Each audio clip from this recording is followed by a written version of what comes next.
Thank you, Mr. Chairman. General Alvin, congratulations on your nominations. Gina, it's good to have you with us today. So as chair of the subcommittee on personnel, I want to thank you for your leadership on behalf of the airmen and their families, and particularly your support for military family housing and making sure that families have access to child care. I appreciate your focus on these issues and how important they are on both recruiting and retention, and how much leadership you have shown in this area. For nearly 9 months now, the senator from Alabama has personally blocked the Senate from approving promotions of more than 300 military leaders. These are all leaders that Senator Tuberville voted for here in committee. But the senator from Alabama is angry about a Pentagon health care policy, so he's decided none of the leaders can take up their jobs, the jobs that are needed to maintain our national security. The Air Force has the most senior officers who've been trapped by Senator Tuberville. General Alvin, does this block on promotions for top military leaders help or hurt our ability to recruit and retain service members, particularly in fields like cybersecurity, where we're fighting hard to try to get the best talent?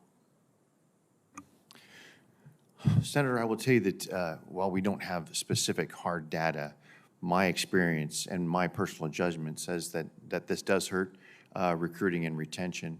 We hear anecdotal evidence. First, we have great airmen who are going to go out and do the mission. And those who are serving in the positions, whether they're acting or they've deferred their retirement, they're going to continue to serve with honor. And so with that, I could not be more proud. What I do think about, and again, without more than anecdotal evidence, is the signal that this may send. And with that signal, understanding that if there's a perceived disruption or distraction by our force, we want to maintain and retain the strongest and the best in our Air Force. And if those best have other options and their families have other options and they see this as a potential distraction, then we run a greater risk than if these weren't in place of losing those. And so that's the sort of the retention concerns that I have. And as people look, and if they see disruption and distraction, we want to make sure we're also an employer of choice. And so I think anecdotally, I believe it affects us in both of those areas of recruiting. Okay. So you're saying we focus on the 300 plus people who are directly being blocked, but you're saying the impact is felt far beyond that in retention and even recruitment potentially.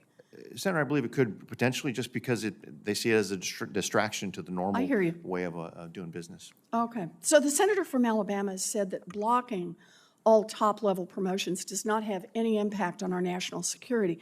That was not the view of the NATO leaders in Brussels when Senator Blumenthal and I met with them just a couple of weeks ago.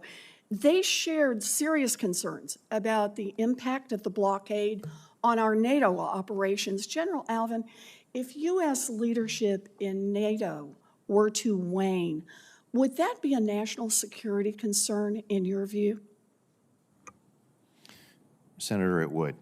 If U.S. leadership in NATO were to wane, I believe it would, and I think we need look no further back than the Ukraine war and how we're able to act as a responsible ally and sort of shore up and improve what I believe is the alliance's response to that. And I believe so if our influence in NATO waned, I believe that would be a national security issue. Okay.